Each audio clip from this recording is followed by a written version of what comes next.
Sorry about the dishwasher sound. Ingredients: butter, olive oil, some garlic. I wrote down 4 medium to large cloves. These are a little small, so there's like 6. You can have pizza kryddor or provance kryddor, either one will work. Chili flakes, and 1 can of tomatoes for each person. So this is setup is for like 2 people. Optional, you could have some smoked paprika if you want. That's optional. Also optional is a splash of red wine. It's good, but you don't have to go buy red wine to put it in this recipe. So here we got the base ingredients in the pan. 25 grams of butter, 30 grams of olive oil, 1 to 1.5 tablespoons of pizza kryddor or provance kryddor, crushed garlic, 4 medium to large cloves, or I'd used about 6 in this one, and because they were small, and then 2 teaspoons of chili flakes.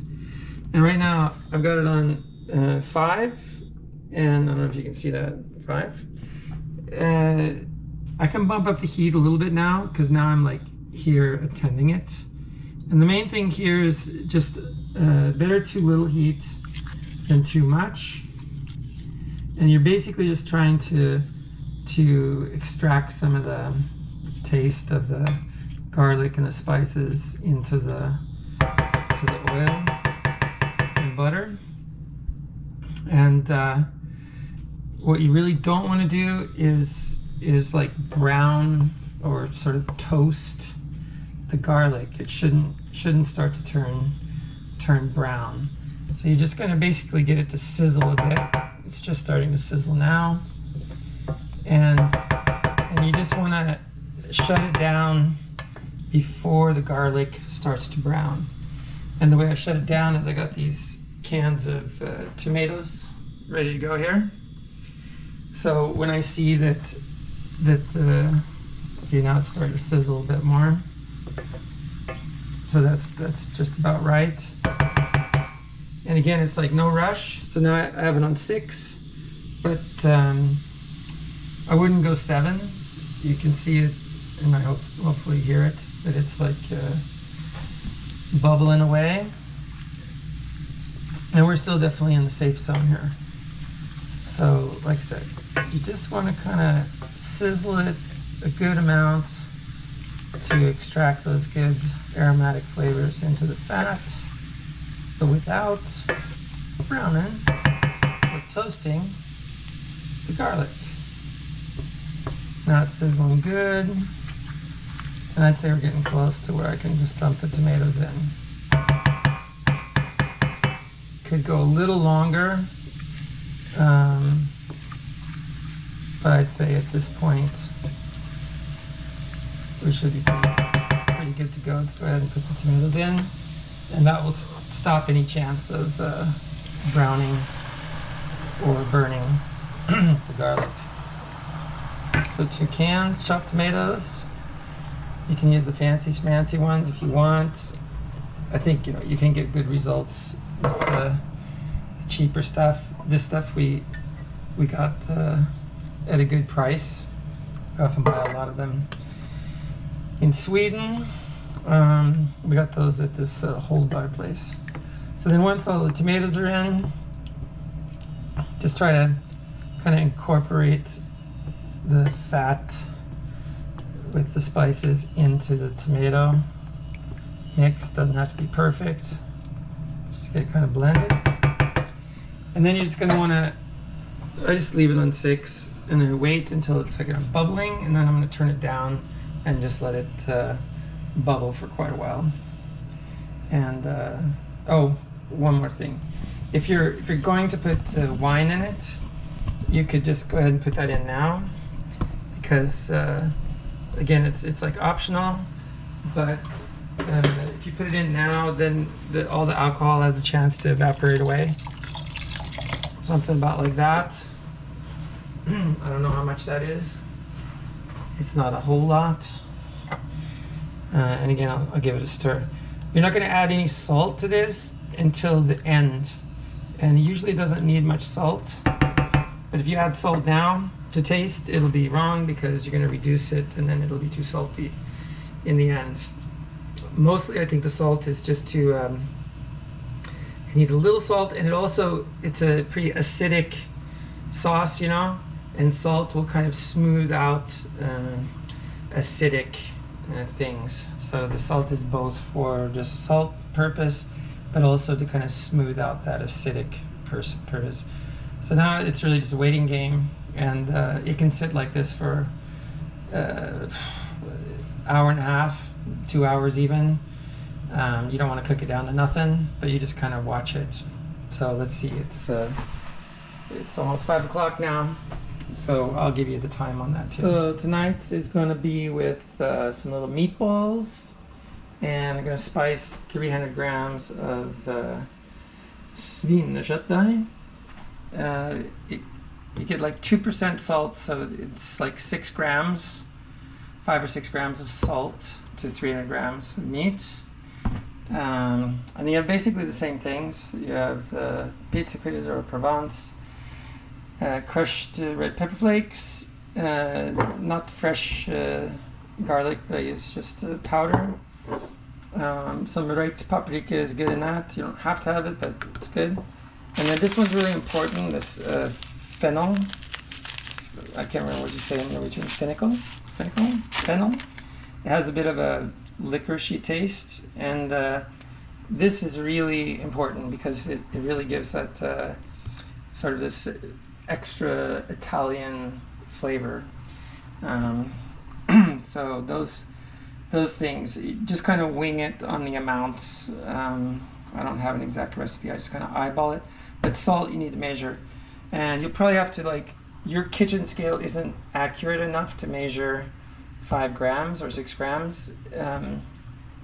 This one is, so you probably just need to convert that, go on Google and convert 5 or 6 grams of salt to teaspoons or tablespoons or something.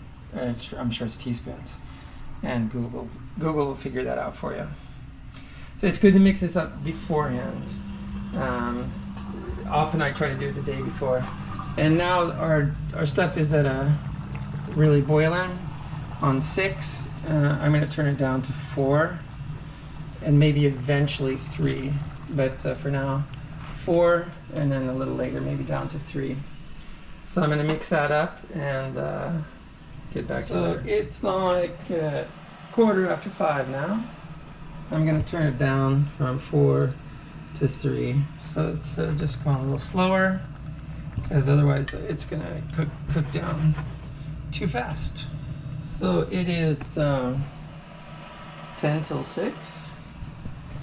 And I would say it's looking pretty ready at this point. So it went faster than I mentioned. You'd need more time for a bigger batch, but for 2 people, you can kind of just, it has this certain look to it when it's starting to get ready. So I'm going to make the meatballs, and then that'll be that. So I'm going to make these. I got the sauce still on 3. Going to do the little meat things in here. I used to make them round, but now I kind of push them flat into like little tiny burgers. They're just easier to flip and cook. So I'll just throw a batch in the pan. When they're done, or while they're cooking, I'll be making a new batch with on this plate. And when they're done, I'll just throw them directly in the sauce. Put those in the first one. Here's the rest. And I recommend like doing it in these little chunks instead of just doing it like mashed up. Just because it's kind of nice to have kind of a fist of meat in the sauce versus it's just blended in little tiny pieces. But you know, depending on how much time you want to put into it. And then just like another note, like, you know, with this sauce you can do, it doesn't have to be this. It could be, we often put scampi in it. And then you just take the scampi, and I cut each scampi into like 3 pieces. And I just have them ready, and just before we're ready to to serve it, I warm up the sauce and just put the scampi directly in the sauce and just stir it around until they're just cooked, and you're ready to go on that. So the other thing is, say you wanted to add some like paprika in the sauce, or maybe something else vegetable wise. So then you would take the butter and the oil in the beginning, and you chop up the paprika, say, and put it in first and cook it a while until it's basically cooked the way you want it, and then put in the spices and the garlic and stuff and do the same thing I did that way.